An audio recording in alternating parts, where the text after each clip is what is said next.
Not sure why the controller is suddenly inverted. That's weird.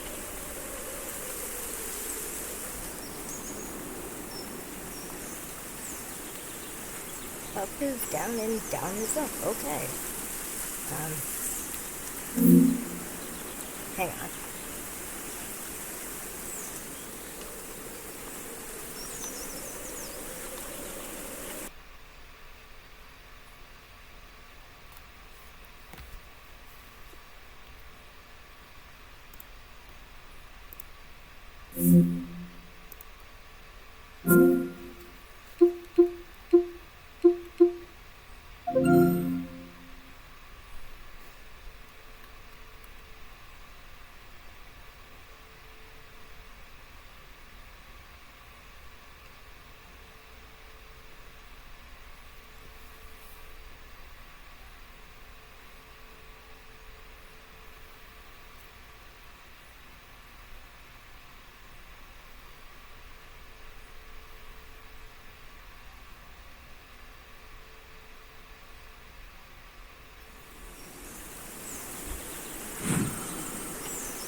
That's really weird.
Did I really just disable it?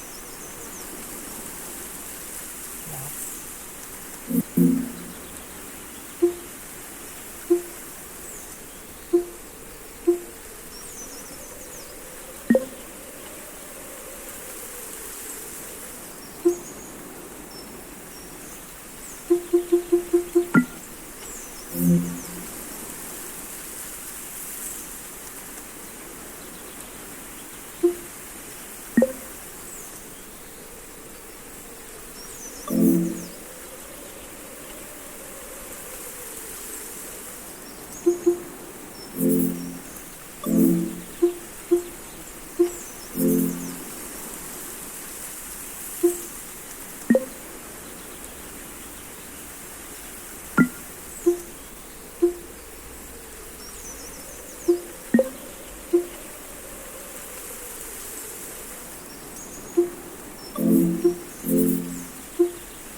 Let's try this again. See if I can't fix this here.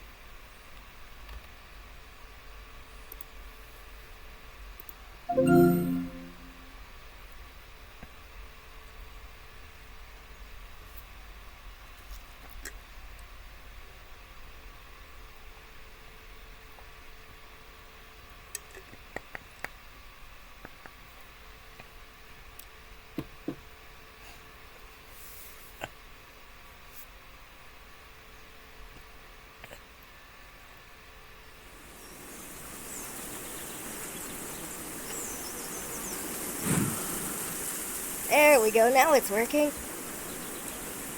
Woohoo! I fixed it!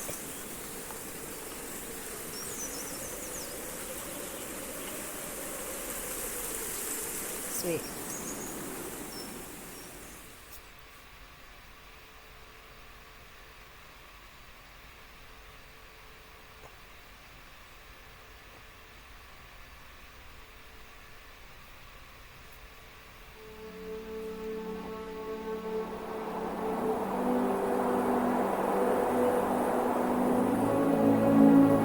Hi, my name is David Whaley, and I'm the creator of The First Tree. I also voice a character named Joseph. So I just wanted to introduce you to this commentary mode, tell you that you can find interesting things about how I made this game by touching the speech bubbles you see in the world. So I hope you enjoy it.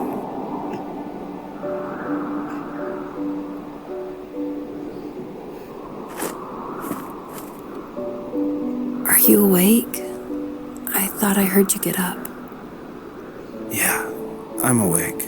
Sorry, I just can't sleep. Are you thinking about him? Yeah, a bit. Usually get back to sleep, my love. I'm fine. No, it's okay. What else is on your mind? I don't know. It seems weird, but I had one of the most vivid dreams of my life. I saw a fox on a snowy mountain, just looking confused and worried. Those eyes. I can't get those eyes out of my head.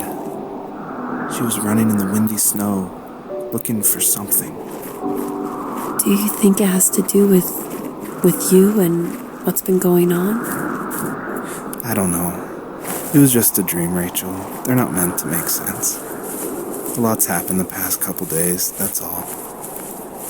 Well, if you're not going to sleep anyway, you should tell me. I want to hear.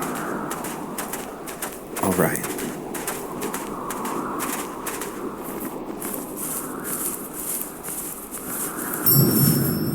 I'll try not to spoil too much since a lot of this game ties into the very last act, which is the epilogue, I call it.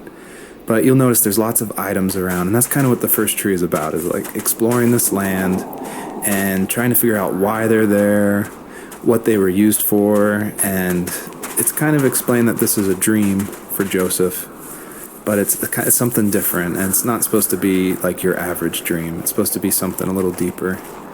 So pay attention to all the items that are around and try to figure out how they tie into the story.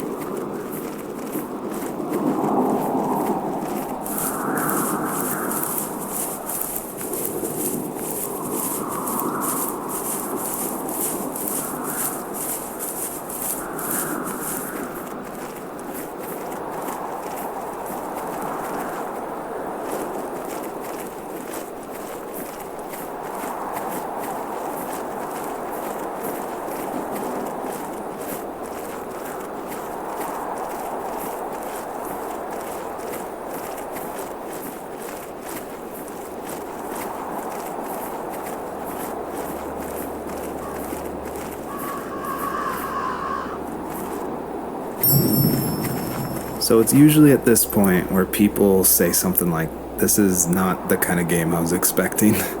And that happened a lot at PAX West when I showed it. We'd have little kids play it, but then they see a dead fox cub, or a kit is technically the word, but cub sounds, I don't know, it sounds better. Like Wes Anderson uses it in Fantastic Mr. Fox, so I thought cub would be alright. But anyway, having this game, I wanted it to be more serious. This game is based on feeling with the death of my father, which was the hardest thing that's ever happened to me and my family. But I don't want to talk about it here, and I didn't want to talk about it with anybody really to this day still. It's very personal. And that's why I made this game. That's exactly the reason. Because I wanted to get those feelings out and like communicate with people without like talking about it.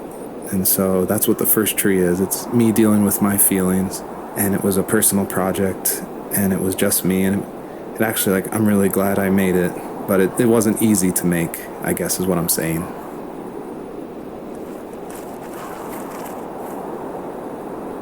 So, not far from her home, she followed that path to something unexpected.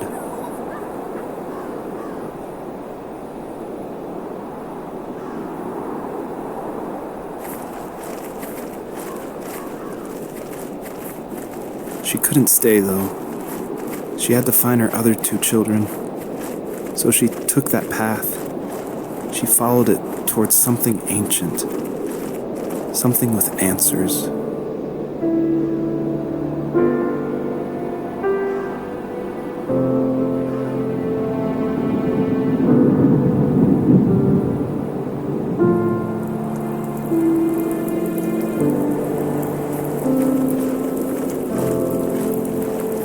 Fox looked high and low, searching for any sign of her cubs. Points of light showed the way to this ancient tree. It was as if each one had a story to tell, all their own. The land was trying to tell my story, too. I felt like I was right behind her the whole time.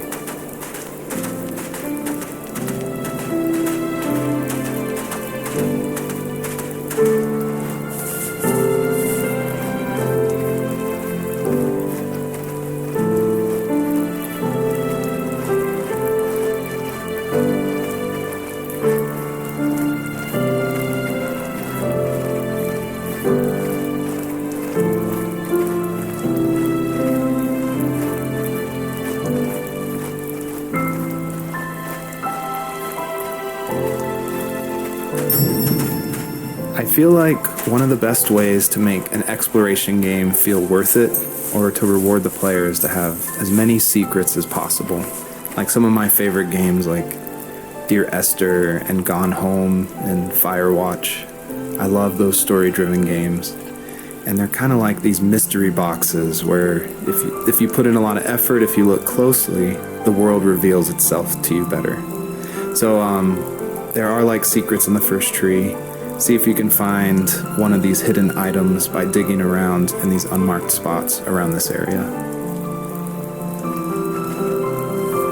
He was kind of the manly man type, but one thing that still surprises me is his vase collection. Some guys collect shot glasses of all the different places they were stationed at, but my dad wanted jars and pots. I think underneath his rough appearance, he was gentle, and he admired craftsmanship above all else. He never talked about the places he was stationed at, but he loved talking about how unique each piece of pottery was.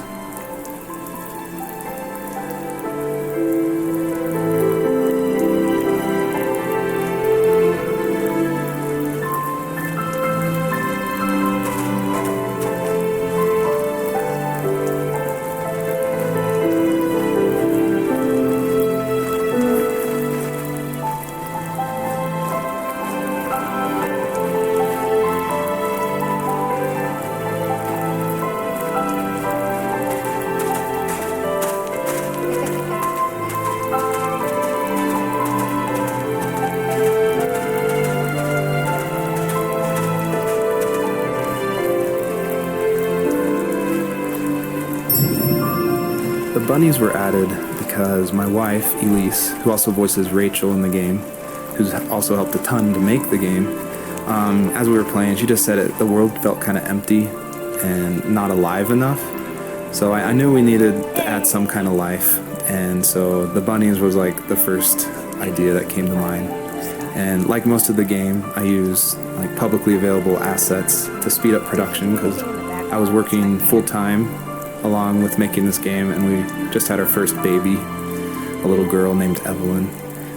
So I was messing with this asset called herd sim, and at one point, like the generation script that creates variations of the sizes of the bunny. One time I got out of control and it made like this monster bunny that towered over everybody. And I shared that GIF on Imager and Reddit, and that was a huge hit. It helped definitely gain an audience for this game. But it's hard because this game is like so serious. It's about life and death, not giant bunnies. But I knew I needed something, like a shout out to that, because it was pretty fun. So if you're able to catch all the bunnies on this map, I think there's around 13, then you'll get a special surprise. So good luck. I can imagine. I don't know how to fix that use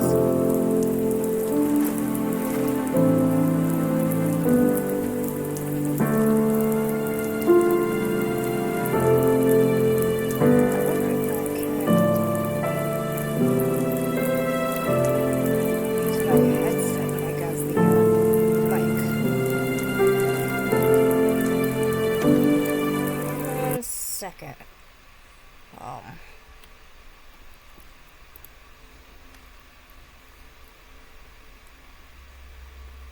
Let me see. Where's the microphone?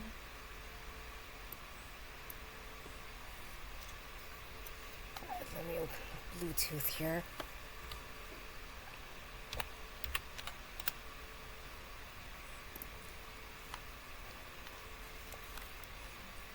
First, let me turn the Bluetooth off of my phone. Oops.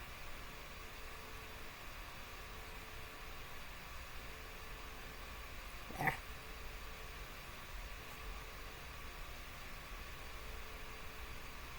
Okay, let's try it this way.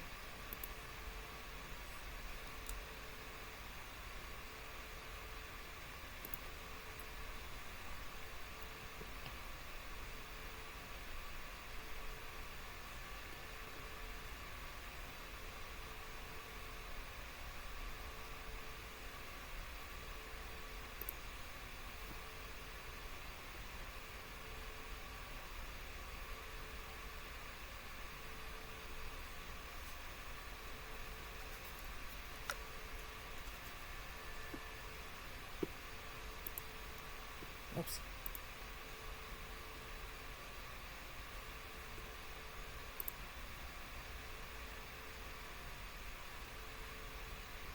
No. Oh, wait. Duh.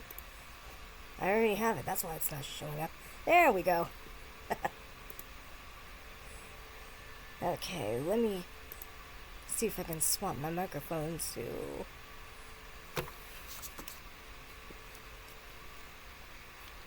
my headset here. Wait, I gotta add it, don't I? Okay.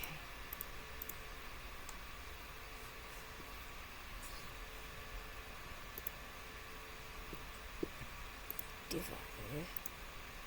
Really?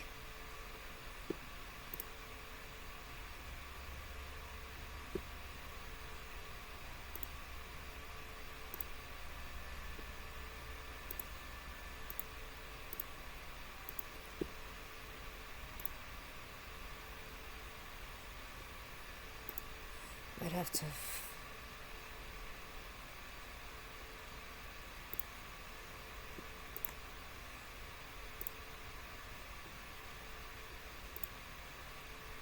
Here we go.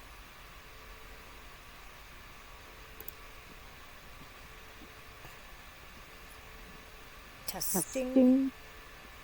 Testing. Okay. Sweet. Okay. Whoops.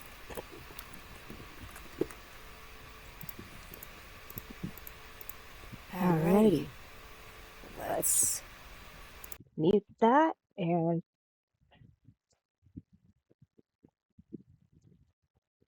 okay, does this work?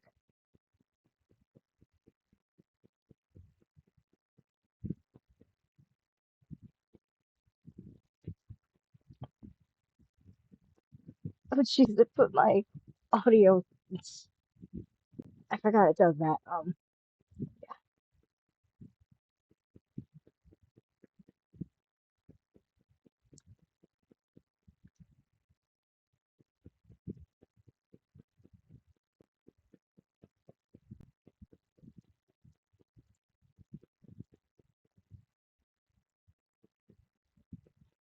Okay, maybe I'll just keep it like this then.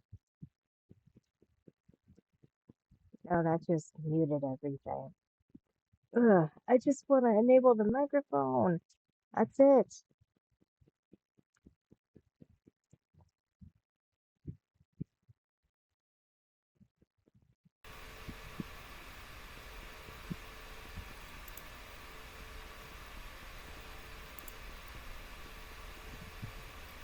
Okay, I'll get rid of that then.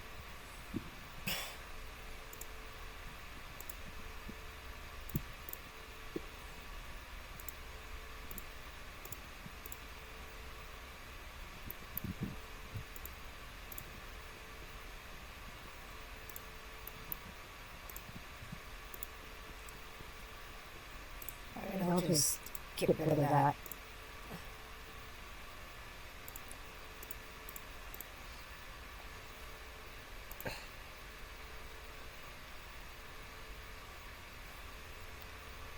Okay, so that works at least. Except I can't use it for microphone only. Maybe I can?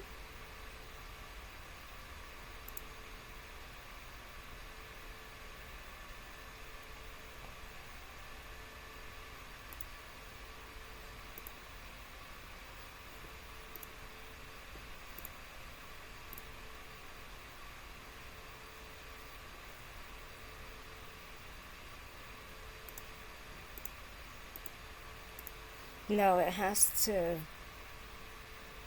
Yeah.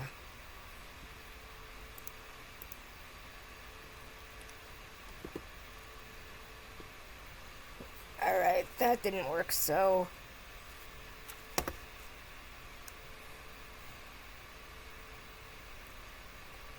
Alright, let me see if lowering this helps anything.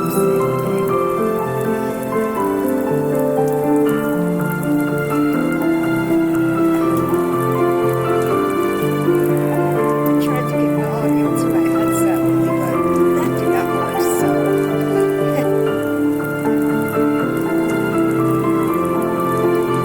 I'm just gonna get back to the game. So if you turn the microphone, well, the PC microphone,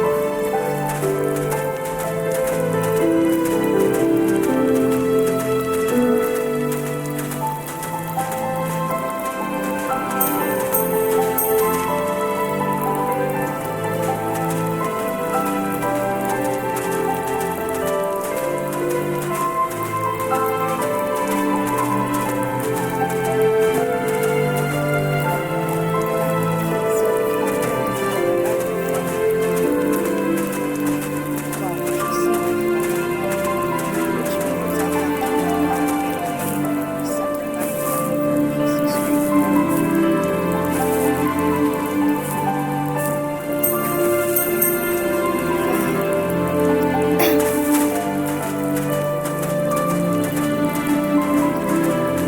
Give me a minute here. Let me mute the microphone real quick.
Okay.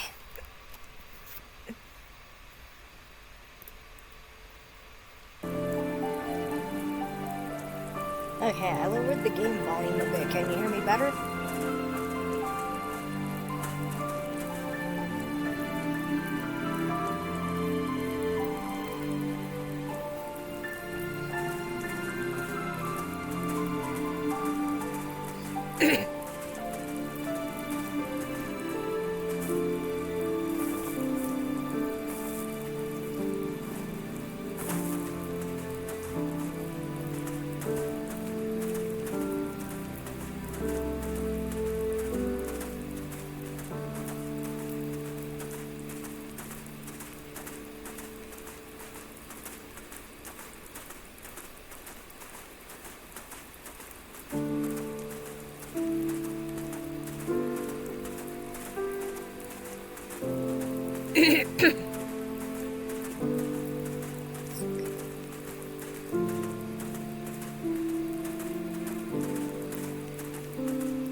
Usually those kids would leave me alone, but somehow they could tell I was different.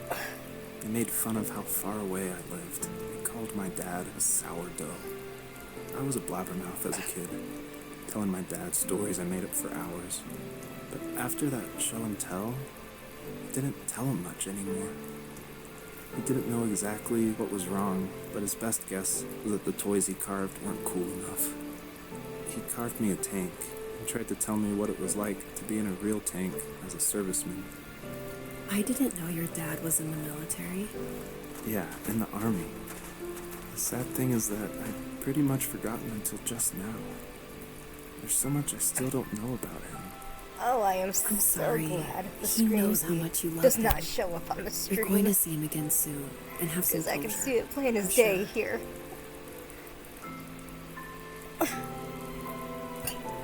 Ow, my elbow. A lot of people have gotten confused why Joseph's father is called a sourdough. And it's not stated outright at the beginning of the game, but Joseph and his dad, they grew up in Alaska. And I don't have a real connection to Alaska except through friends who lived there, and it was also the place that me and my dad were going to go right before he passed away. But I love the idea of Alaska being like this beautiful solitary place. But anyway, what that has to do with sourdough is it's an Alaskan slang term about like someone who lives in the backwoods, like a redneck in Alaska. So I thought that was just to put some authenticity into the game. I added that word. Just so people know.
Between the actual gameplay and the stream manager, it's like delayed a whole 5 seconds.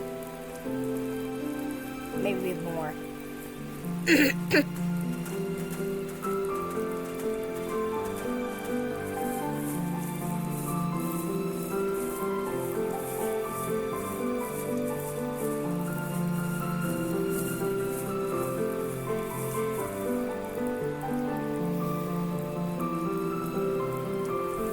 As a kid, did you ever do show and tell in your class? Yeah, I think I only did it once, when I was in the 4th grade. You know how my life was around then. I wanted to show my class what helped pass the time and distracted me, so I brought a dozen paper cranes I had made. I think I told everyone how badly I wanted to be a bird and fly, embarrassingly enough. Don't be embarrassed. Every kid wants to fly. For me, it was another toy from my dad, a wooden boat. I remember guarding it so carefully in my hands as I walked into class. When I sat down, a group of boys immediately made fun of it. They asked which trash can I found it in, or why an ugly log was my favorite toy. When I got up, I didn't even want to tell them my dad had carved it. I said it was a joke gift my friends had given me. Kids can be so cruel. Some of them are. I shouldn't have let them get to me, but it did. It's amazing we bounced back at all.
Do you remember what my dad did for a living?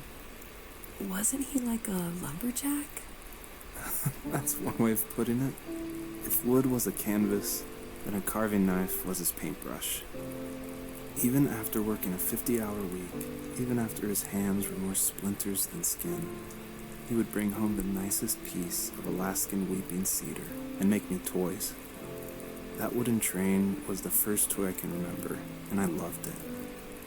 I just knew from a young age I was going to be a lumberjack, like my father.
of the main reasons people play small indie games is because they are so personal and intimate.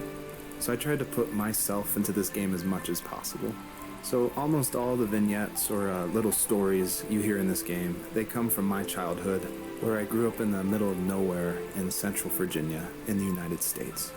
So yeah, that's probably why I love games like this so much, where you explore this open, wide environment and just find interesting things, because that's exactly what I did as a kid.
Where'd that other thing go?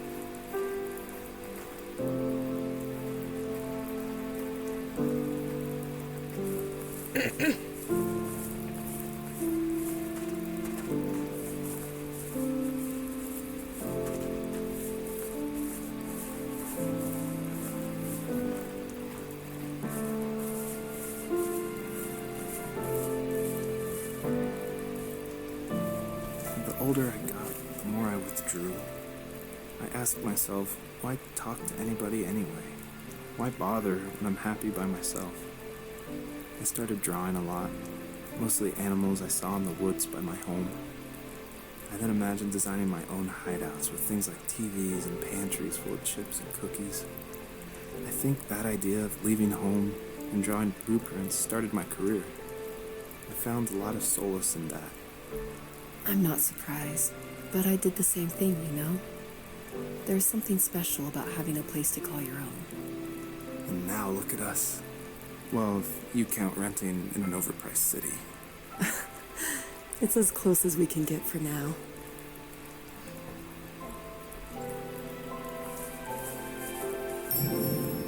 I thought it was important to say that, yes, I actually did draw this with crayons. And it was just funny to me one day that I was like, I'm working on my game, and I pulled out my little 1-year-old's like crayon set to draw this item for this game. I just realized just now that I probably threw away the original. I probably should have kept it and given it away to somebody, but oh well.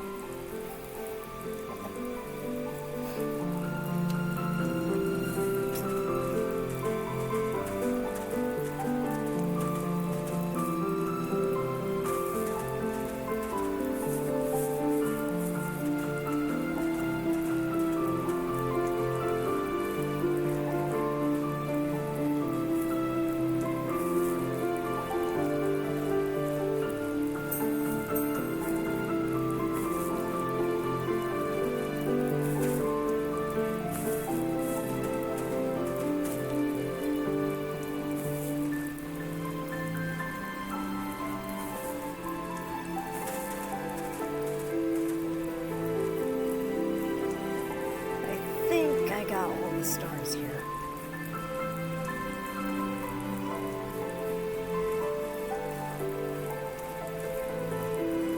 Just these last ones should be.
My teenage years were full of sketching, angst, and trouble. I wasn't popular or unpopular. Maybe just forgettable. I guess that gave me a sense of freedom. So I hung out with crazy kids, doing crazy things, even though I mostly just watched the chaos ensue. We did it all. Put fireworks in mailboxes, hide roadkill in people's garages, break windows at the barber shop in Anchorage. My dad was furious, but he was so busy working he couldn't do much to stop me from going out. I think being an adult means there's no one to stop you making hard decisions. He had to make a living, and he couldn't be in two places at once. Yeah, I realize that now. But at the time, I was sure he was more interested in growing his business than what was going on with me.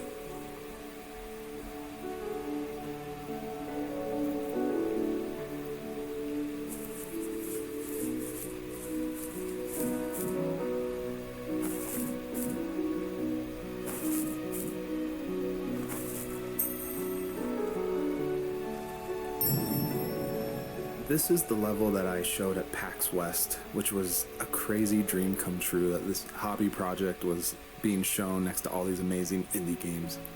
So I decided to show this level because it's smaller, there's like some jumping puzzles, and I thought it was a good entry into the game. But the one thing I can't seem to forget is right before we opened to the public, there was an indie dev superstar. Like, you've definitely heard of his games. And I was like terrified. He wanted to try it out. So I said, of course, like, please give me your feedback. And he was super nice, super talented, of course.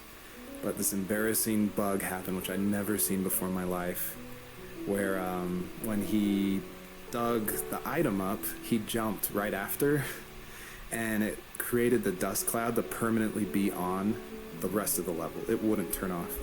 So it looked like this fart cloud following the fox as it just kept running with this beautiful music and serious voiceover. And it was horrible. I think about that every time I look at this level. But, you know, I was able to fix it, so I'm glad someone could at least find that bug.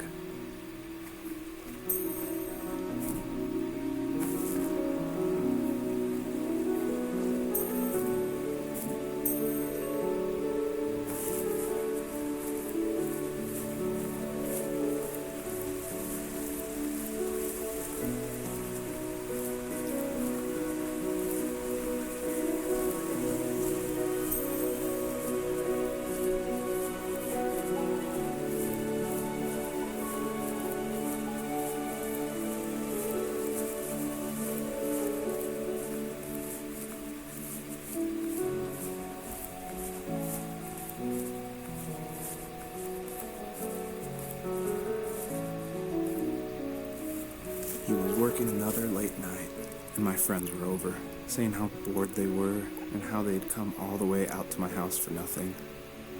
One of them mentioned how that old, ugly beyond belief truck was still in the garage, and how we should take it for a spin. I was only 15, so I kind of fought it for a while. The next thing I knew, we were careening around the mountain path, rocks spitting onto the sides of the cliff, while my dad's cringeworthy bluegrass blared out the speakers. I drove while my friends were in the back of that yellow and purple truck, throwing beer bottles and trash at anything remotely interesting. It felt like I was soaring in the air with borrowed wings. But all good things have endings. A cop outside of Eagle River pulled us over after he saw us send a bottle rocket into someone's yard. What followed was a long night of talking to disappointed adults and feeling smaller than ever.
wanted this game to be very meditative and relaxing, but I know there's a balance between keeping the player's interest.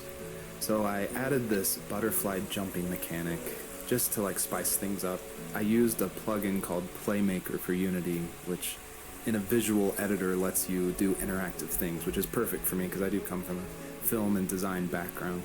But on the flip side, I really wish I was good at code, because this jumping mechanic, the jumping mechanic in the whole game actually has frustrated a lot of players. But hopefully I've been able to fine-tune it, so it should feel a lot better now. I would just hate that this meditative game would get frustrating, so I've definitely I've lowered the gravity, I've made the jumps more consistent, so hopefully people can just focus on the world and the story.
After he drove me home from the police station, I blew up at him, saying how I never wanted to be like him, how I was gonna be someone and leave that hick icebox for good. He just looked forward at the road with tired eyes. I took out that bluegrass tape from the cassette deck and chucked it out the window. In my sage teenage wisdom, I thought I proved the ultimate point, but my dad had a different idea. He slammed the brakes, slowly bowed his head while gripping the steering wheel, and finally looked at me. All he said, like it was a polite request, was, "Make this right." I sat there in silence, fuming, but I eventually got out and combed every square inch of the woods, muttering profanity after profanity. I found it 30 minutes later, near a small waterfall off the road. I went back to the truck, put the wet tape back in, and sure enough it worked. We didn't speak another word to each other the rest of the night. Wow, I knew you were a crazy teenager, but... It's hard to believe, isn't it? It surprises me too. It's like I didn't really know who that kid was back then. I bet my dad thought the same thing over and over. It's almost like he was saying, "Make this right," to himself, more than to me.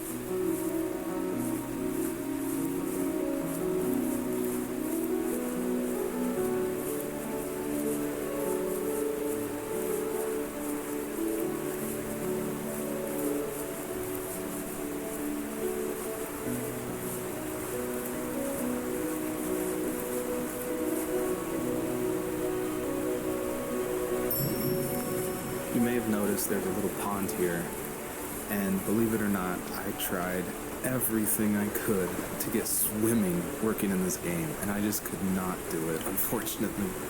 And so all the water in this game you can just stand in, which is, it still bums me out, but the systems were not working, it was buggy. So I just had to throw it out, which, I think it's okay. I wish it was there, but again, the focus of this game is on the story.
My biggest hope for the players that are playing is that they realize how similar these two parallel stories are, of this fox looking for her missing cubs, and also of this son reconnecting with his father.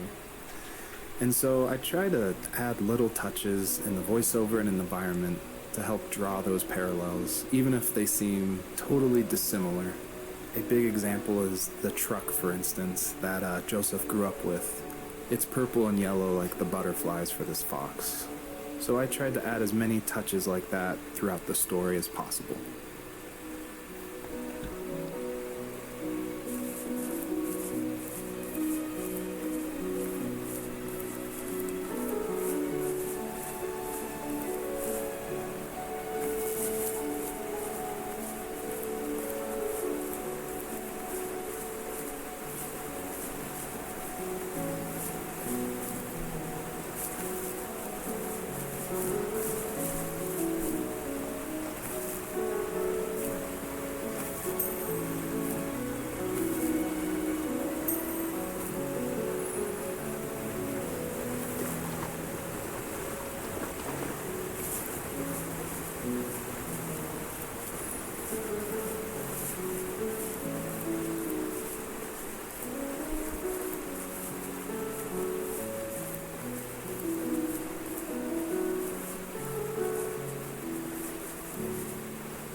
My friends would laugh about that night and talk about how crazy it was. And I laughed along, pretending it didn't bother me. But it did. I imagined my friends growing old in the bush and able to find that thrill in those godforsaken ice fields. It's like those mountains were a literal wall keeping me from leaving, where all I would have to look forward to are lumber yards and evening beers. I had to climb over. That was my only goal for a long time. I miss that time in life when you didn't have to wear the right clothes or like the right things in school. I miss when every kid in class liked what was important to them, even if it was wooden boats or cartoon animal notebooks.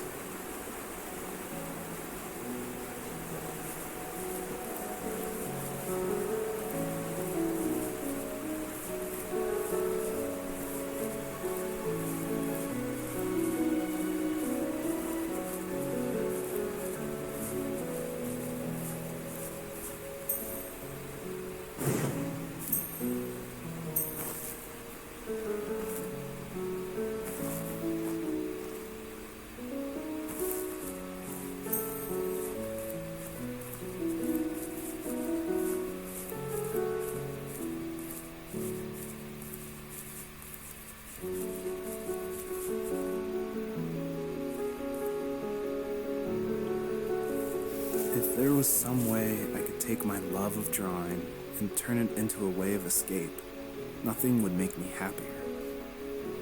wanted to create instead of tearing trees down. I wanted to move to the lower 48, not because I hated it there in Alaska, but I hated the idea of it.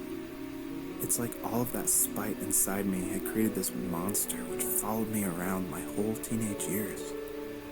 I put so much energy into doing what others didn't expect of me. Why did I do that? There's one fact you're forgetting, though. If you didn't have that fire in you, we probably would have never met. You're absolutely right. Maybe the destination is all that matters in the end. But then why am I awake? Why am I seeing this fox go on her journey? And why can't I stop thinking about my dad?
I did want to do something a little different with this level. I wanted it to be more open world feel, and that there was something blocking your progress, so it did encourage people to look closely and see how to unlock this blocked way. And I do like just walking around this level and listening to the beautiful music by Josh Kramer.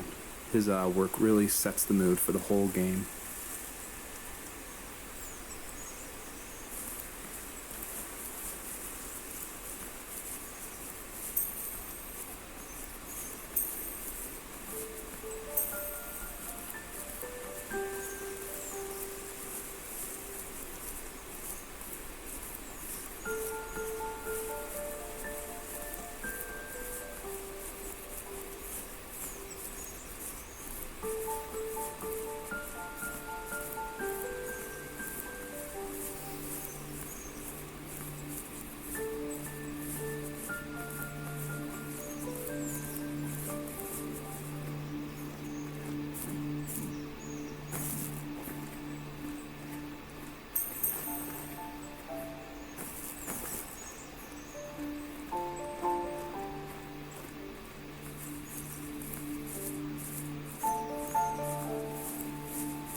My dad only had a few mementos in the house from his time in the army. One was an old photo of his platoon, and the other was a pair of framed certificates. I like to think he kept those things so he would always remember the people he served with, and remember he kept his honor. In his mind, every other memory wasn't necessary.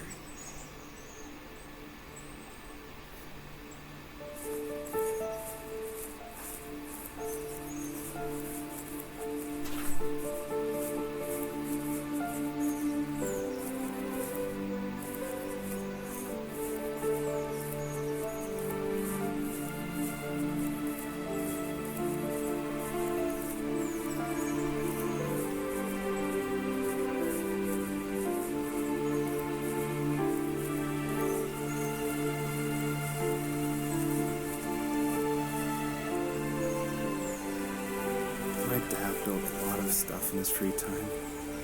If he wasn't watching fly fishing or reading Tom Clancy novels, he was carving something. He made tons of birdhouses. Not that he was into bird watching, but I think he really missed working and adding on to the home. If he couldn't afford the time to build onto our own house, he would have to settle with watching birds move into their little homes. We kept an old mattress in the bed of that ugly yellow truck, so we would drive it deep into the woods and then watch the birds fly into their houses while the sun set. Usually it was accompanied by venison jerky or a cold Coke, but not a lot of talking, which is how we both liked it.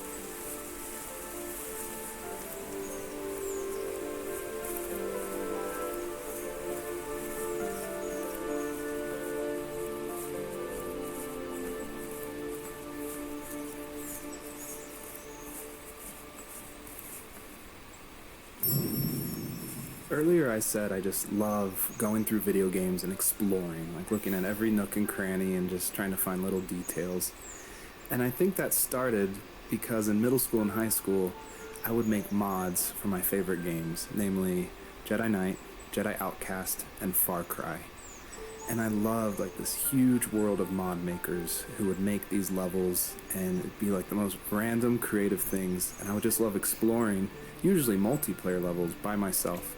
So even though I went to college for film, before that, like before high school, I was making video games and mods, and it was my favorite thing in the world. I made a ton of different levels. I made an abandoned space hotel with a dance floor and cafeteria. I made a haunted campground with cabins and tents. I made this whole city with like the first ever day-night cycle with running showers and stuff in the hotel and the apartment buildings. And I just loved making those mods, and I think that carries over to my game, The First Tree, and also the one before that, Home is Where One Starts, which is it's exploration. You're just looking around and appreciating the details.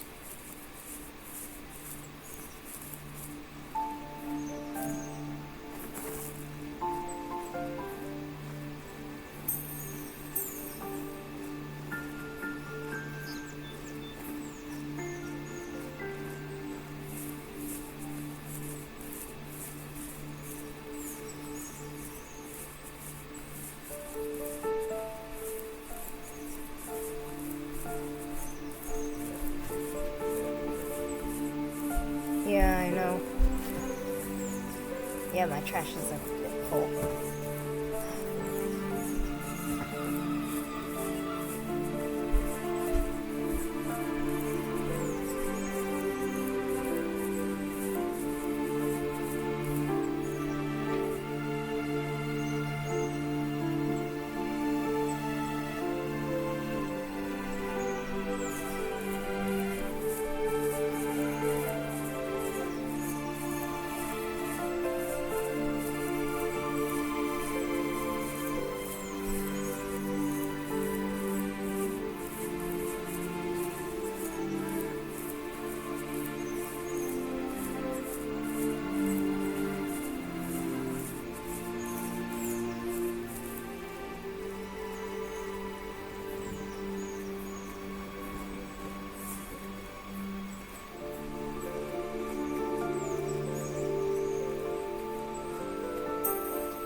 We were happiest underneath the evergreens.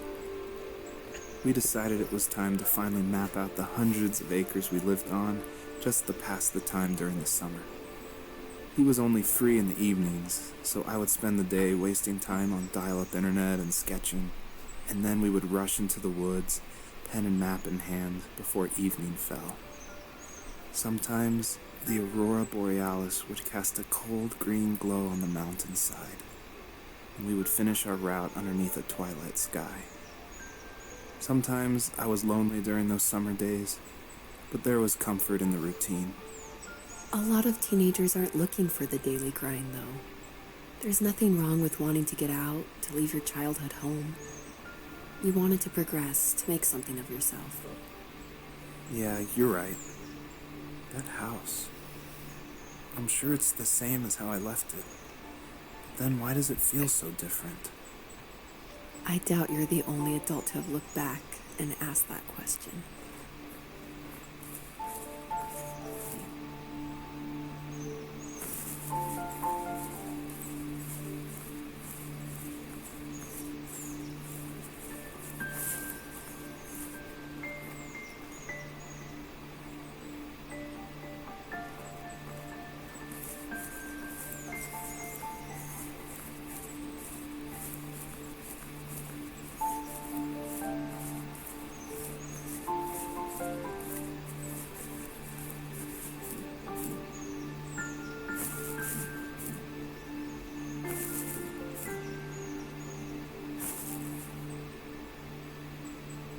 boombox.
Almost all stories follow the same kind of structure, and it starts with an inciting event, and then there's rising action, and then there's a climax, and then there's falling action. And it's actually really difficult to make an interesting story where you only hear these two people talking, and it's spoken through a dream that's already happened, And the most of the action is about this animal that isn't directly related to this couple at all. So I don't know what I was thinking, but my hope was that it would create some interesting things and connections that I didn't see before. And that was kind of the whole exercise of making the first tree.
On our property, there were old abandoned pieces of a shed and car long left unused.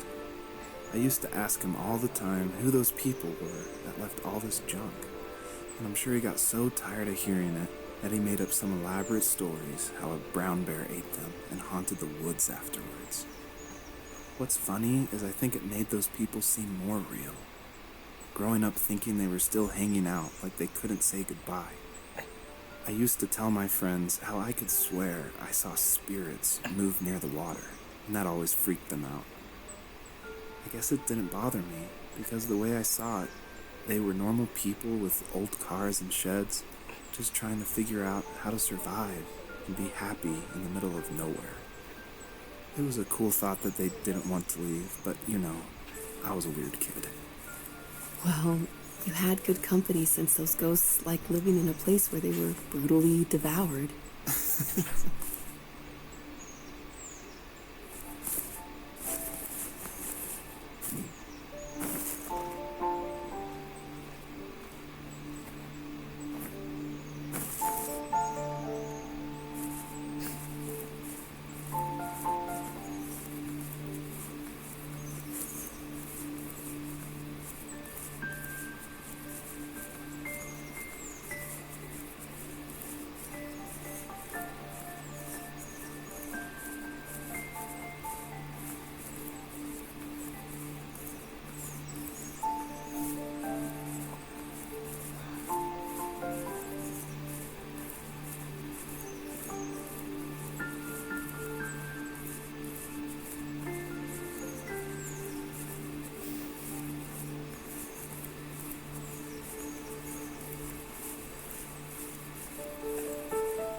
I don't think the first tree could work at all without the music by Josh Kramer. And his music, it's actually publicly available to license, and so it was affordable for me since this was a hobby project. And it's something I like to tell new indie developers all the time, like, you can't afford that composer, you can't afford a full-time programmer. You need to cut corners and finish your game, and the way to do that is to use these amazing publicly available assets that anyone can purchase and license. And so his music is incredible, and I actually haven't talked to him that much, I've just emailed him. But his music was nominated for Most Emotional Music at the Emotional Game Awards in France, and he's just a really nice guy. And I think there's so much amazing content out there that if you're thinking of making a game, like, look around and see what you can make work on a tight budget, because it worked really well for the first tree.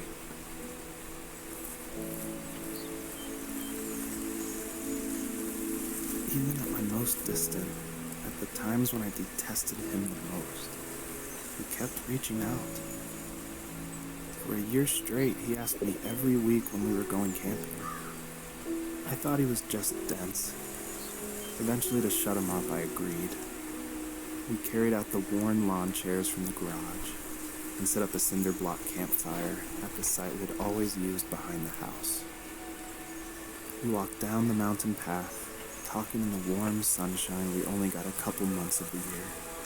Those 3 obsidian rocks shimmered alongside the shore, almost like sparklers pressed against a dark window.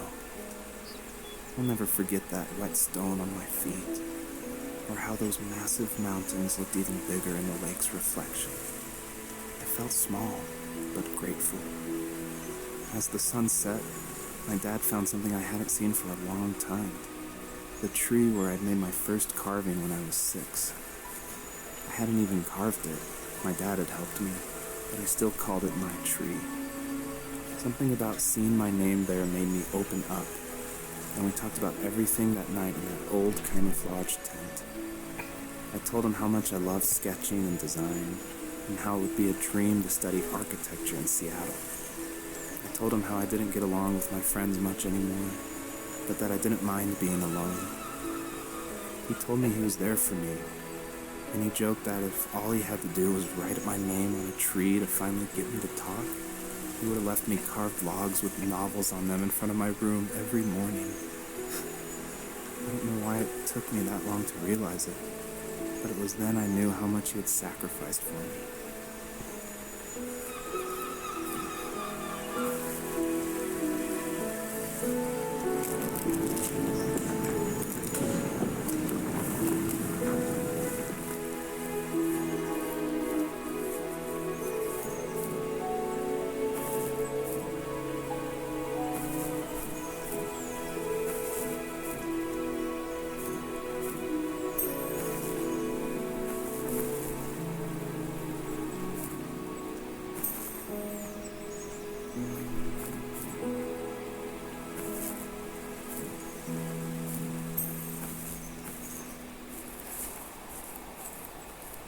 The perpetrator stood nearby, unfazed, like nothing was wrong. My dad is dead, and he's never coming back, Rachel. I can tell you these stories, but I can never reminisce with him again. He can never hold a grandchild that we'll probably never be able to have. I can never talk to him again, and I'll never be able to say I'm sorry for everything.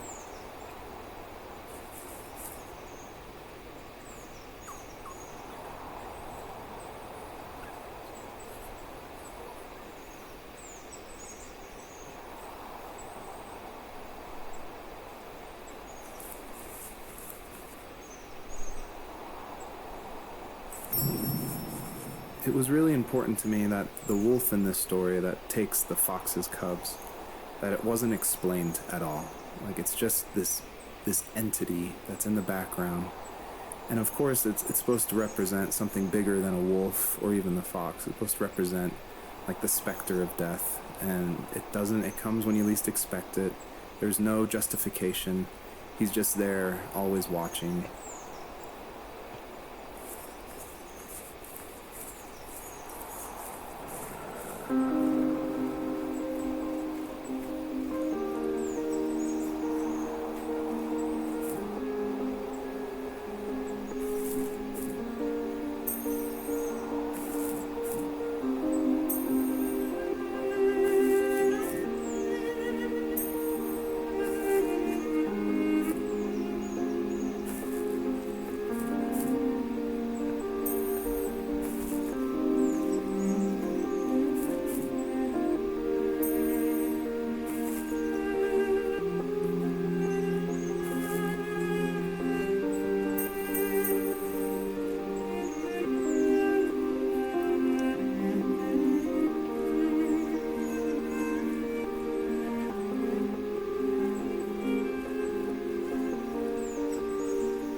Joseph, you can't go to sleep feeling like this.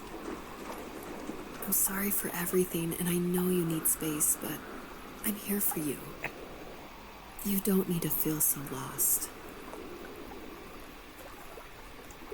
Joseph, have I ever told you what my mother was like?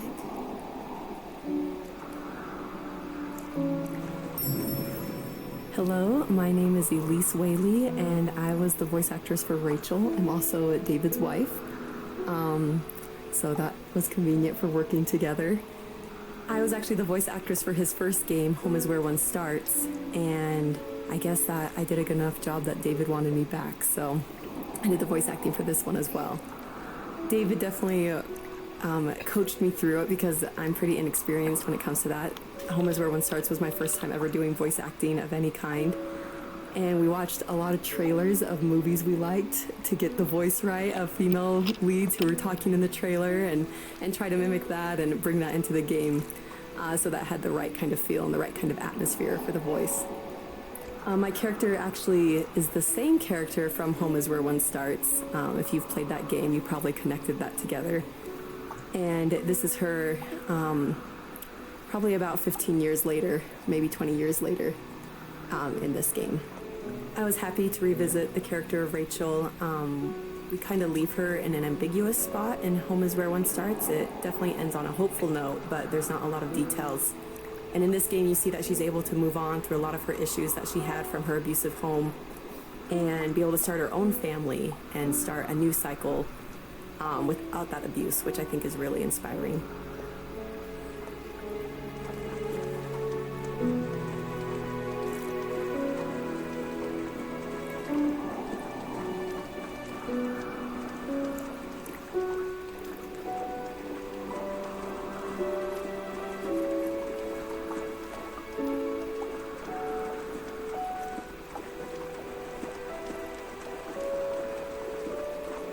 You know what it's like not to have a mom at home. And you know how hard that made my childhood. What helped me was watching the birds in the morning before the school bus came. I thought that my mother was one of those birds, and it made me want to be free like her. My mom taught me how to fold origami cranes while she was in the hospital. So I told myself I would fold one every day until I could fly myself.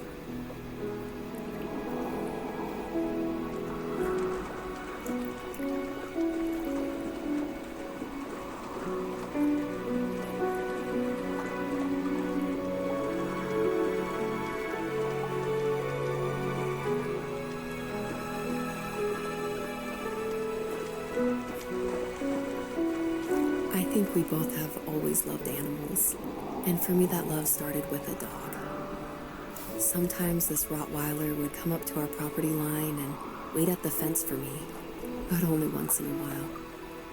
I was sure to check every day immediately after school, and it usually ended in disappointment. I would even steal money from my passed-out dad just so I could buy these off-brand dog biscuits. Even when she did stop by, she never went beyond the fence. Why was she so scared?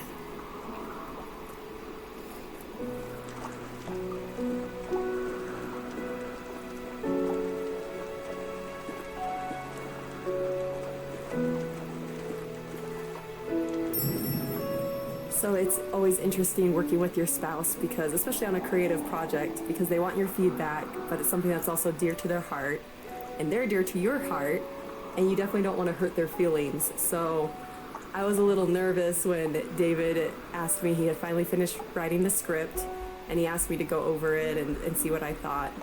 And I had minored in English. I majored in art, but I minored in English, so I felt like I had a little bit of experience. But I was definitely like a little scared because you don't want to be too harsh, but you also want to be honest. And it was the biggest relief when I read the script, and I was like, oh, good. My husband's a good writer. I don't have to change that much about this, just a few like grammatical things. And that was just like the biggest relief for me because it can be a tricky balance working with your spouse and making sure that that honesty is there, but also that love and the support is there as well.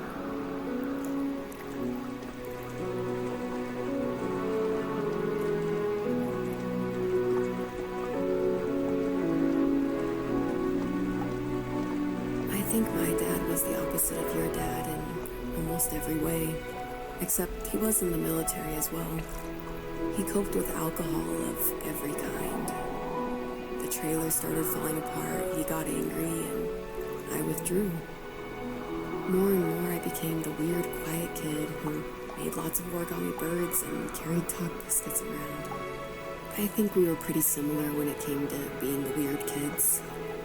And that same sincerity in college was one of the reasons I was so drawn to you.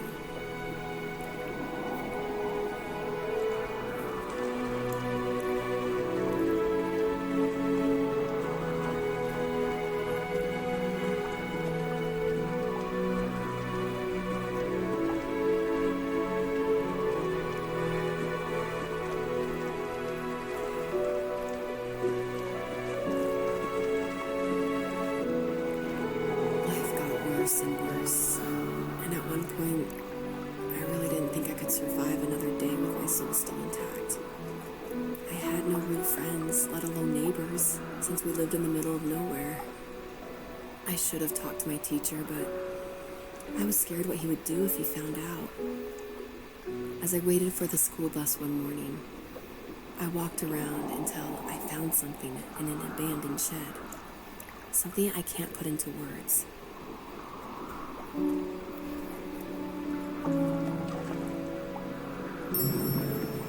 So we're talking about homes where one starts a lot, so if you haven't played that game, maybe this doesn't make as much sense, or maybe this is a little plug that you should go play it. But in that game, it actually features one of my artworks. I work as an artist and paper cutting, actually, and David used one of my artworks as a graffitied stencil in Home is Where One Starts that's against the wall of this shack. And it actually shows up again in the first tree, just a fragment of it. The first tree, the title actually comes from one of my artworks that I made back in 2015, I want to say. And I made this artwork while I was pregnant with our first child. And it had a lot of meaning for me, and David actually helped me come up with the title.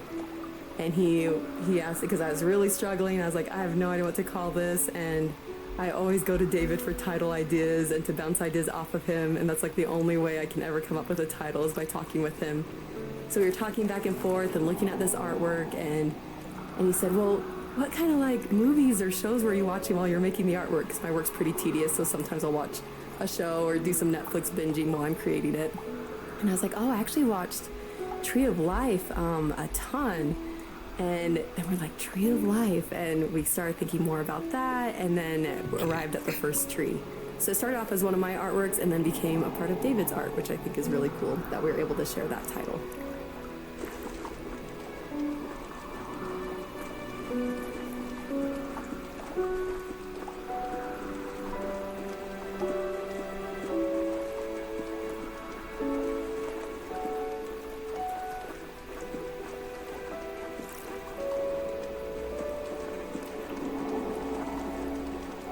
Summoned courage I didn't know I had, and I broke into my dad's room and found the key to the shed where he had locked my bike.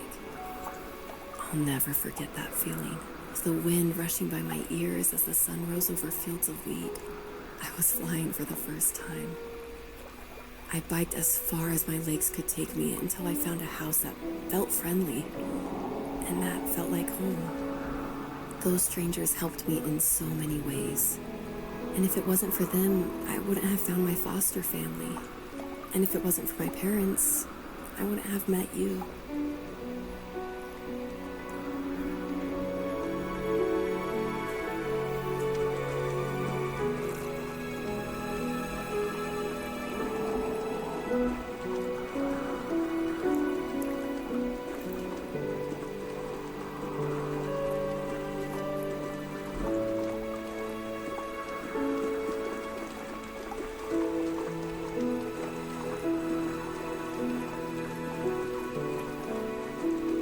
You have strength, Joseph, and you're not as alone as you think.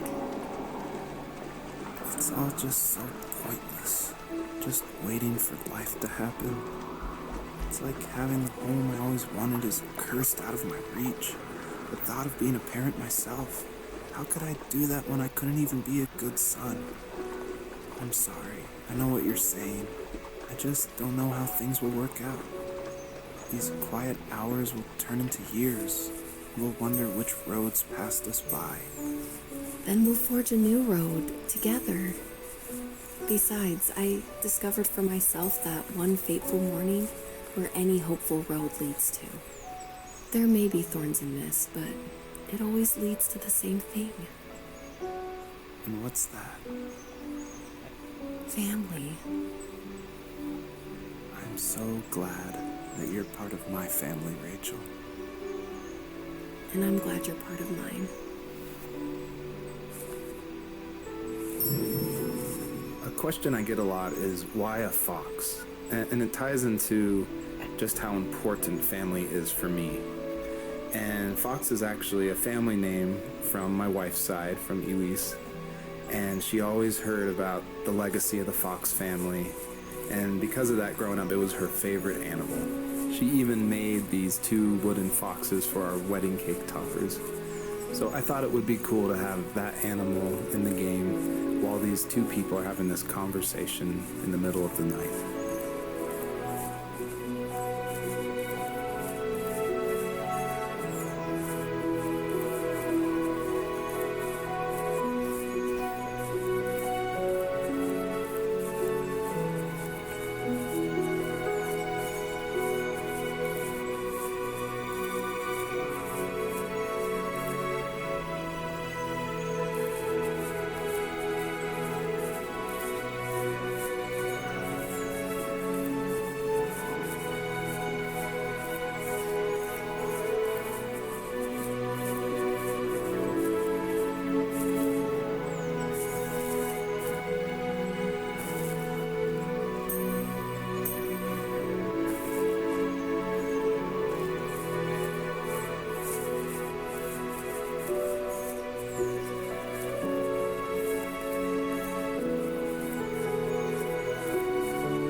Honestly was my dad's den, his haven.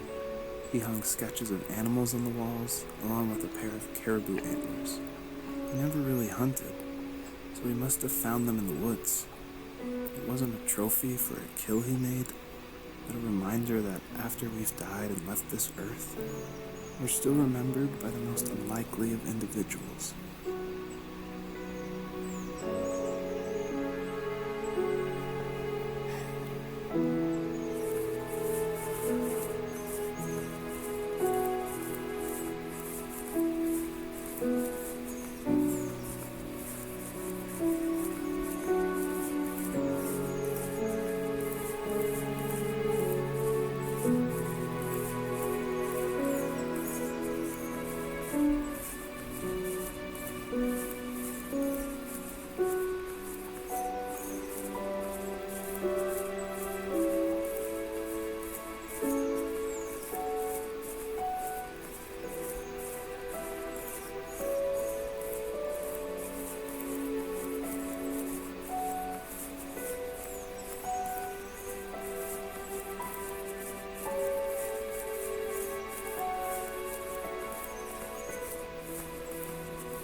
Alice knew her last cub would be waiting for her at the first tree.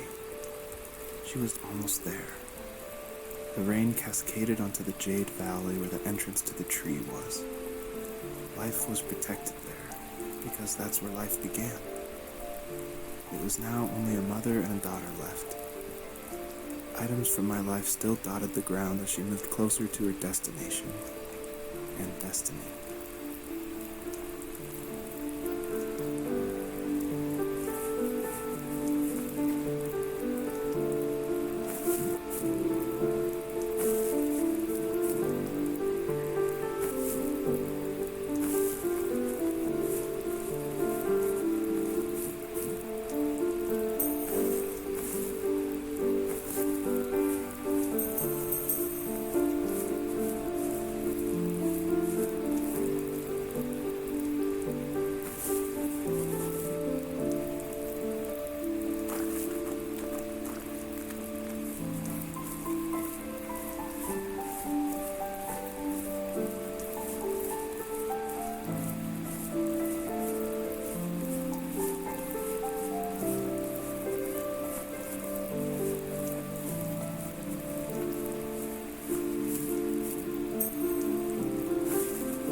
Usually what catches people's attention of the first tree is the visuals, of course.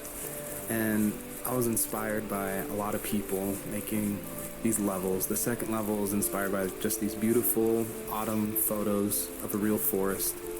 And this level, the Jade Valley, is inspired by the artwork of Heather Penn, who did the Overland games.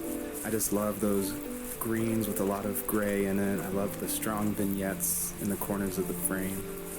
And of course, this environment pack was made by the very talented Swedish designer Mikael Gustafsson. And of course, his initial design inspired me, and I was able to build off of that. And I'm really grateful that he allowed his environment pack to be made publicly available.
End of high school, I felt something I hadn't felt in a long time. Drive. I looked into the best architecture schools on the West Coast and got a dose of reality when looking at other students' portfolios and the high cost of tuition. I still wanted to be something, to be the next Alvaro Siza, and to make those thousands of sketches worth something in my grand history. But now even an internship sounds impossible. Siza helped me understand how essential emotion is in architecture, and he also said light is the real composer of space. I like to think these glints of light, like not finding a job or even a strange dream about a fox, are something I should be thankful for, even if the illuminated space is something I'm less than comfortable with.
My dad was super supportive with my college plans.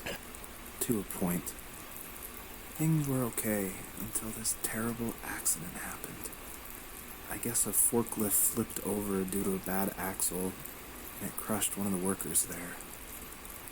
My dad didn't eat for days, even though he wasn't directly involved. It devastated him. Not only did it hurt the business, but it just freaked him out.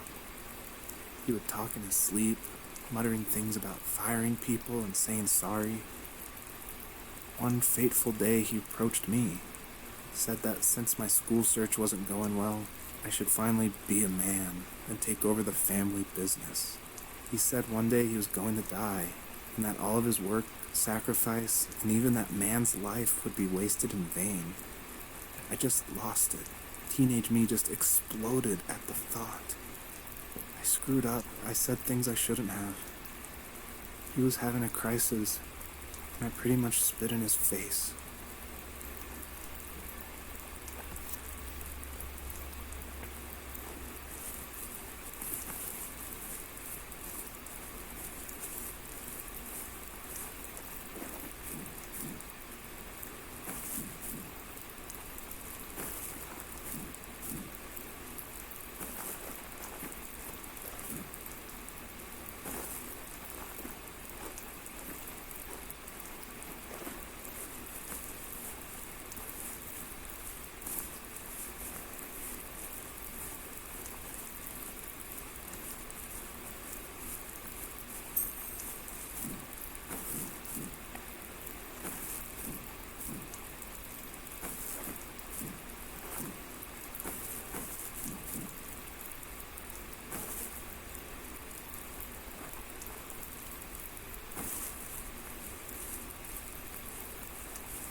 All of these memories, reminders from a time when having a shelter in the woods was all that mattered.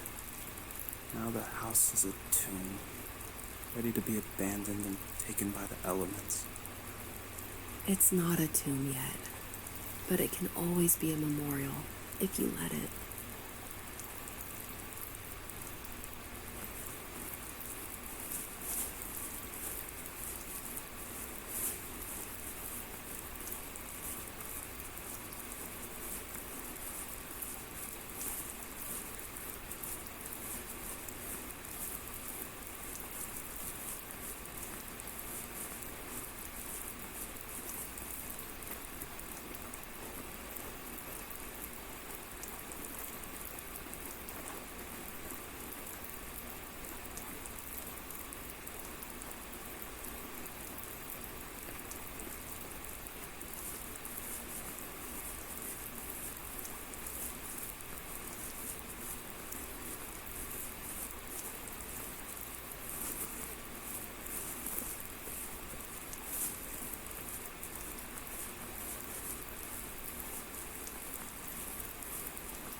By now you've probably caught on to some of the themes I love to explore in these stories.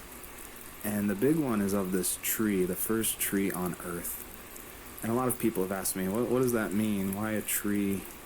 And basically it boils down to this delicate balance between nature and its relationship with life and death.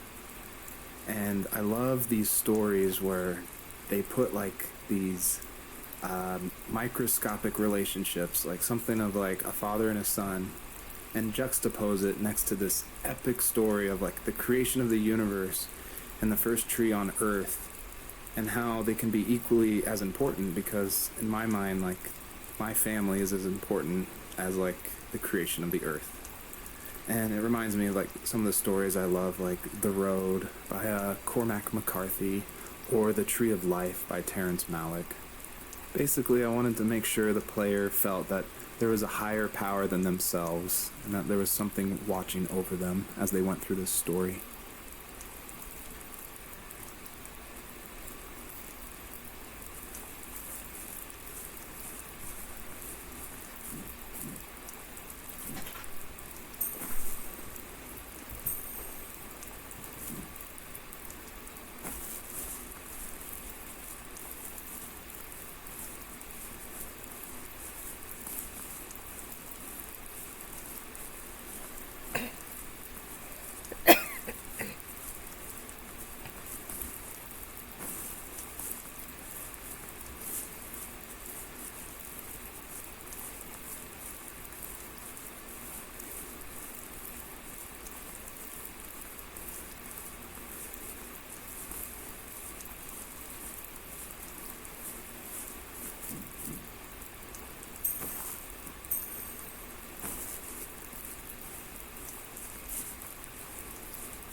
I'm pretty sure I missed a few stars.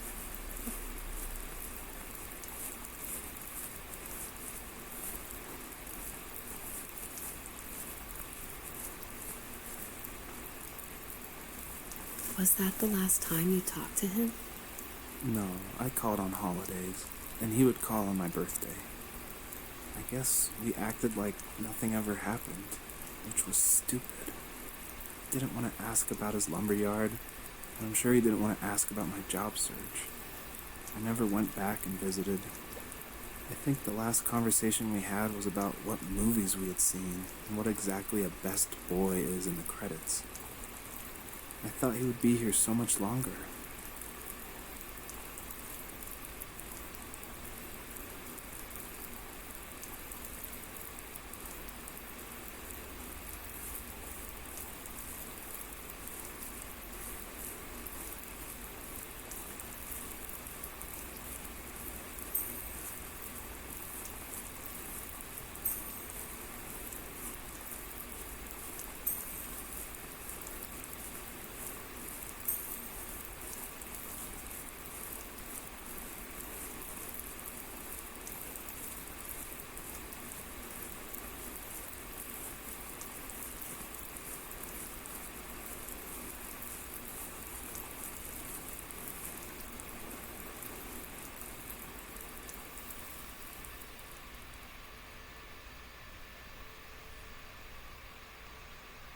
In the distance, the first tree illuminated the wasteland.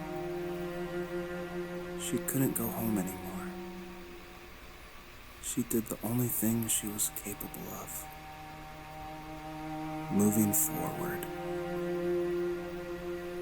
My dad died alone in the middle of the wilderness. I should have been talking to him more. I should have done a lot of things differently. If the first tree on Earth brought life with it, if it taught the birds to sing and fly and showed saplings how to grow, what could it do for us?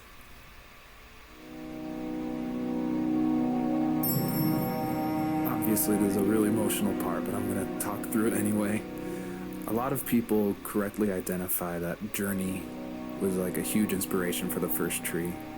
And this part, it is like a callback to that part where you're climbing up the mountain with your friend you don't know, and it just gets snowier and snowier, and you just keep going, and then eventually you collapse. And that part, that made a huge impact on me.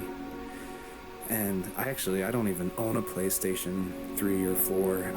I rented a PlayStation from like a rent-a-center right after completing Home is Where One Starts, just because I'd heard so much about it. And everyone was right, it was a very impactful game, and it definitely inspired the first tree.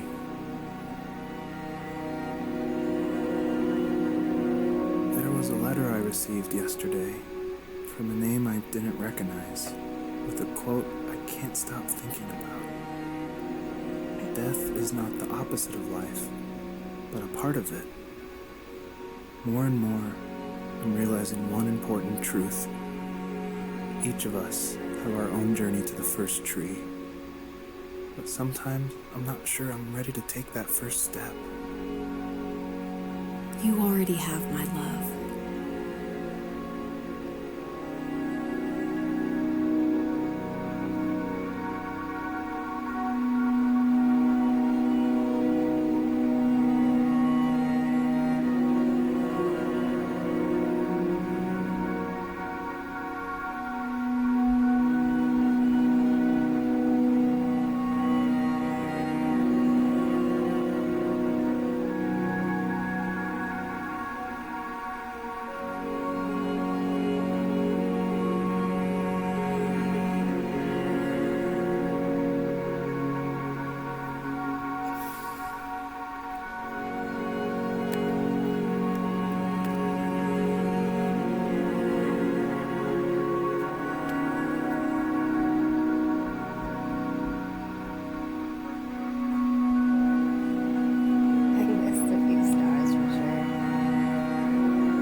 one I can skip.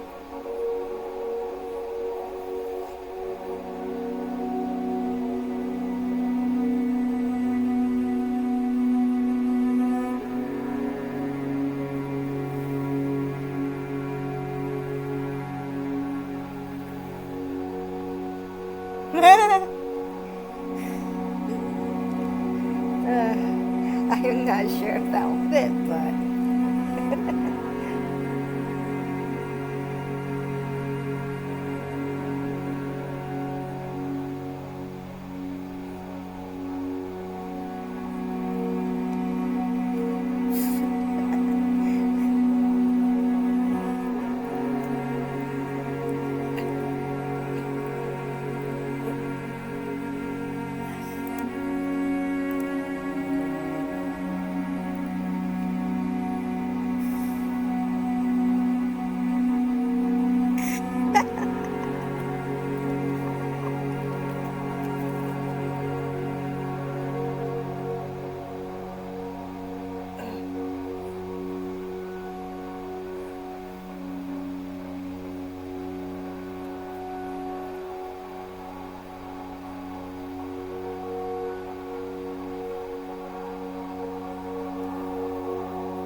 Look, drop the phone.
Just short enough. Huh? Yeah. They're behind the animal crackers. Yeah.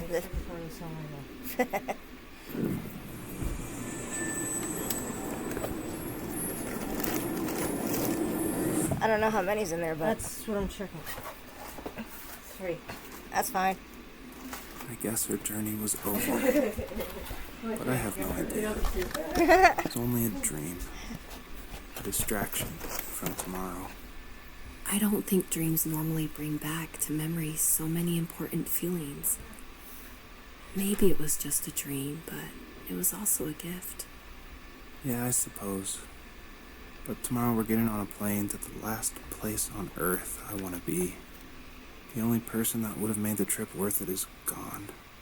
You're going to see him and be with him one last time before you say goodbye. I have one last quote for you by Emerson, sealed in an imaginary letter from me to you. It is the secret of the world that all things subsist and do not die, but only retire a little from sight and afterward return again. Go to sleep, my love. We have a big day tomorrow, but I'll be there with you every step of the way. Thank you. Thanks for listening. Good night, Rachel. Good night, Joseph.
Wow.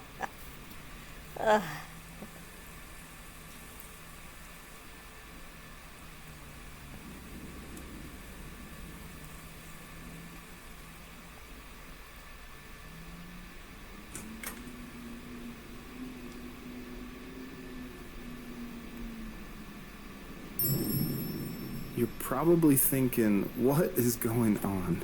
And that was definitely my intention for this epilogue part of the first tree. This is my favorite part. This is the part I'm most proud of. And it definitely, it's supposed to evoke this, what is going on? Where am I? I was not expecting this. When I was marketing and blogging about making the game, I never showed anyone this part. I never told anyone. I never shared screenshots. I wanted it to be a complete surprise. And I also wanted it to feel a little creepy because it's totally inspired by those nights where you wake up in the middle of the night and you can just hear the sounds of the wind outside the house and you can't sleep.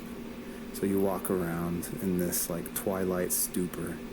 And I would say the whole first part of this game where you play as the fox, its whole purpose is to set up for this conclusion. So yeah, I would encourage you to look around and see how many things you recognize from the earlier part of the game.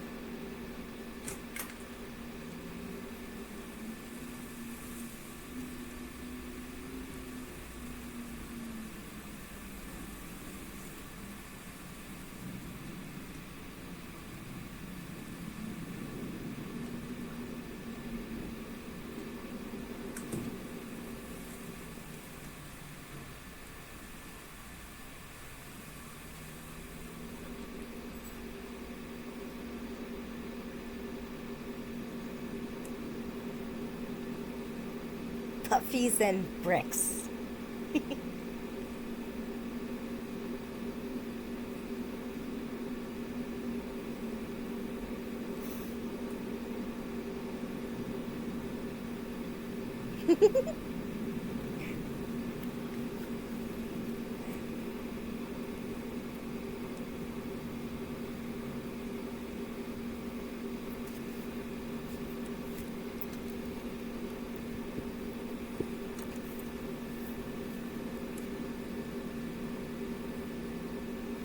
Toasty.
I tried hard to foreshadow this epilogue, just because I wanted it to be a surprise, but I didn't want it to feel too out of place that it would be humorous. And so, Joseph, earlier in the game, he would say things like, I felt like I was right behind the fox the whole time. In my mind, the camera perspective acts as a metaphor for who the player is, what they're seeing, if the camera represents Joseph, or just like that video game trope of having the camera follow you. I guess the big question I wanted the player to ask themselves, is this a dream as well? And if so, does that even matter?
No, I am not.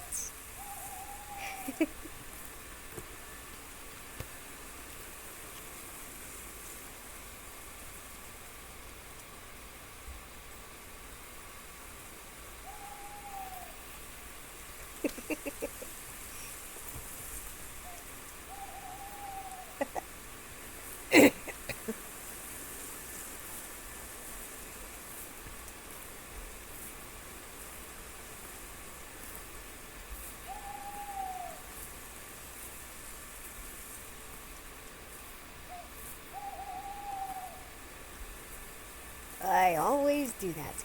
Lose myself and there we go. Never fails. Get up there, thank you. Okay, here's where I'm supposed to be.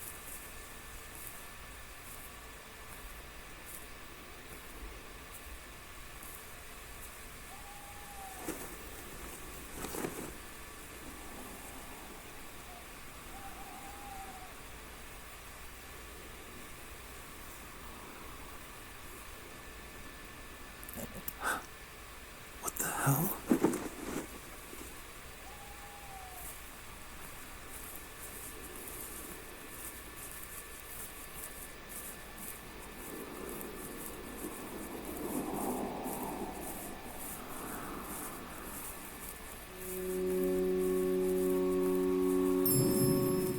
I purposefully fade out the crosshair in the middle of the screen because I wanted it to be a direct callback to the camera following the fox in the first 5 levels of the first tree. I wanted it to go for that gut reaction that this was very familiar, yet totally in a different world.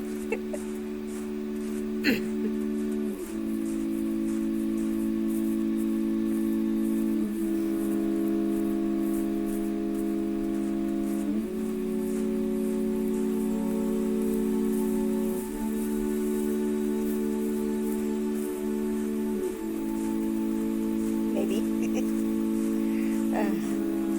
This part always gets me so emotional. Simply because of the music.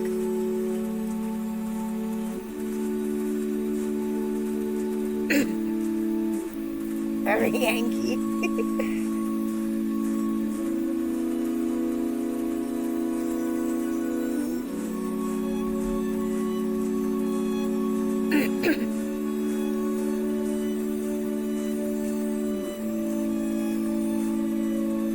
can actually find the very tree that Joseph's name was carved into on this final stretch. I think I remember where it is, its exact location. I basically never went back to it after getting the achievement. It's one of these, I think it's one of these trees. It's somewhere here.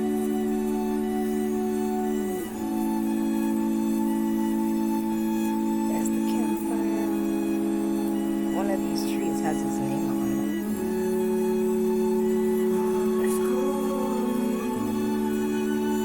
It would be nice if I remembered exactly which tree.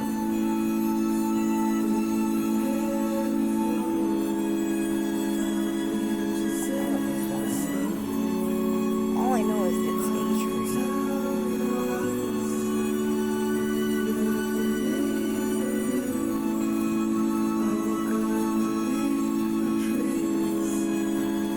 Unless it's a little further down from the campfire.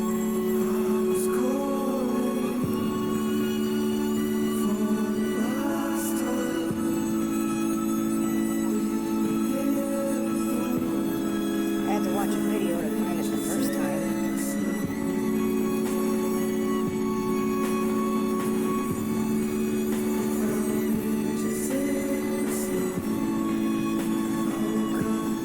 I probably have to do that again.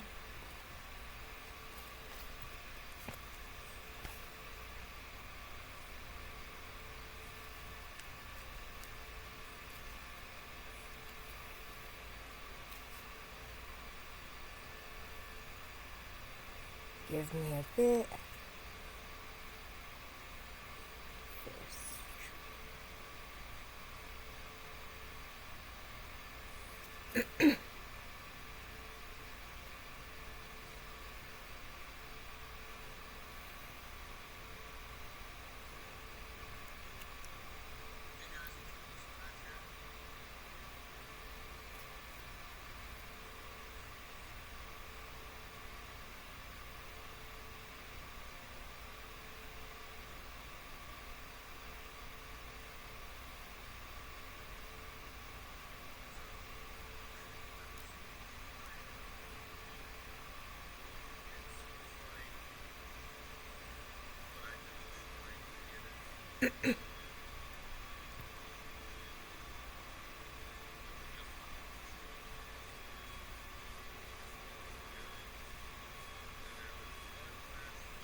Oh, okay, so it was back by the campfire.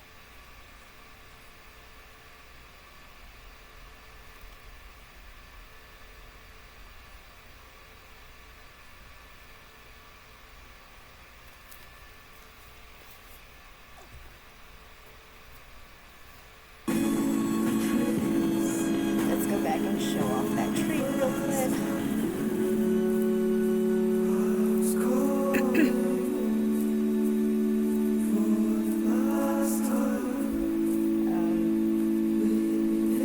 Aha, there it is. Joseph.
is this?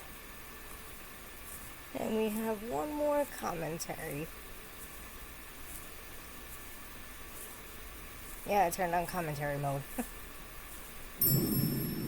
Thank you for making it to the end of my game. And I hope you enjoy the personalized message that is featured on the trunk of this tree. It's a message submitted by another player that's retrieved from a database, and it's retrieved at random. And I did this because I wanted people, even if they feel alone through trials of death, that there is a community, an invisible community supporting each other. So thanks for playing. Now let's see what this message is. Each message is different.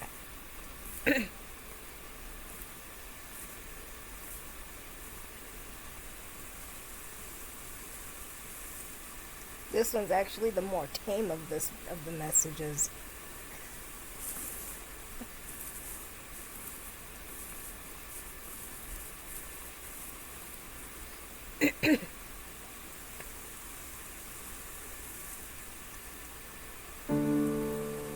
Someone else is gonna see my message. I mean, if anybody still plays this game.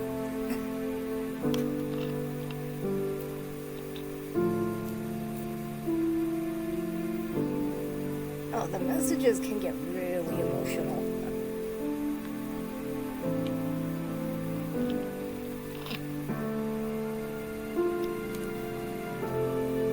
I mean, that's possible.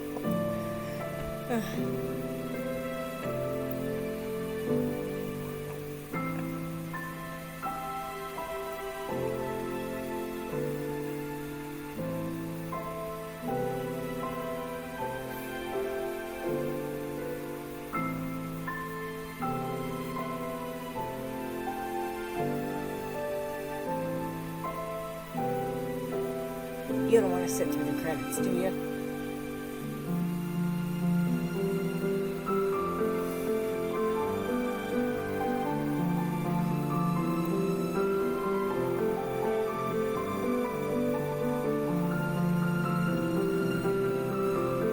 Oh, it's almost over. Oh, the credits are done.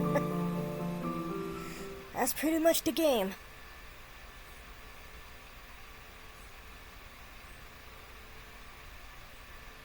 Yeah, see?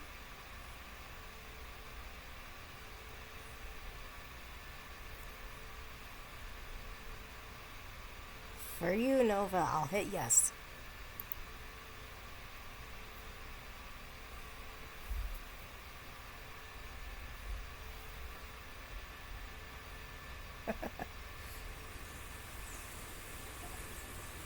Alright, let me fix this and end this.